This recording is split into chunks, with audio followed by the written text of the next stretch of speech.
বছর পর কামলা দিয়েছি সৌদি আরব থেকে, 1000 টাকা ভাঙাতে চাইছি, 100 টাকা ভাঙা দিব না। এটা হচ্ছে এয়ারপোর্ট আমাকে দেখেন, বিদেশ থেকে আমাকে বিদেশে 100 টাকা ভাঙা দিব না। আমরা ভিক্ষা করে আনছি যে এর লেগে। এই যে ওইটা, এই যে ওই ব্যাংকটা। ডক্টর ইউনূস কাকাকে স্পষ্ট ভাষায় বলতে চাই, আমি আগেও বলেছি এখনো বলছি, আমরা প্রবাসী, আমাদের অধিকার আমাদের আদায় করে নিতে হবে।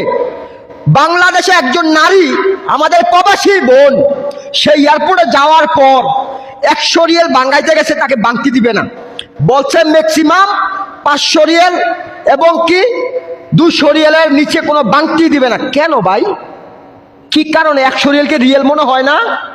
কি মনে হয় আপনাদের? সবাইকে বলছি, আপনি প্রবাসী শেয়ার করে দেন।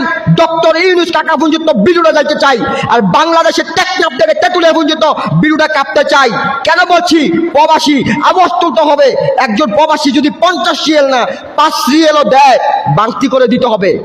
আর যেই ব্যাংকের ভিতরে, সেই এয়ারপোর্টের ভিতরে বসে থেকে বাংতি দিবে না, তাকে কি করতে হবে? তাকে ট্রান্সফার করতে হবে। ট্রান্সফার না, লাইট কাটতে এয়ারপোর্ট থেকে বাইরে বার করিয়া 10 জন প্রবাসী মিললা ওরে বাগাই দিতে হইব।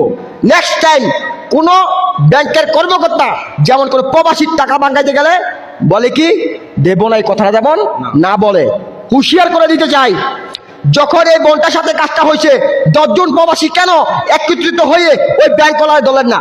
এই ভুলটা আপনারা প্রবাসীরা করছেন। যেখানে অন্যায় সেখানে প্রতিবাদ করবেন। আমি আগেও বলছি এখনো বলছি, নিজেদের অধিকার নিজেদের আদায় করে নিতে হবে। যখন আপনার 10 জন প্রবাসী ওর কাছে যাইবেন, ওই টাকা বাঙ্গা দিব না, ওর বাপে দিব।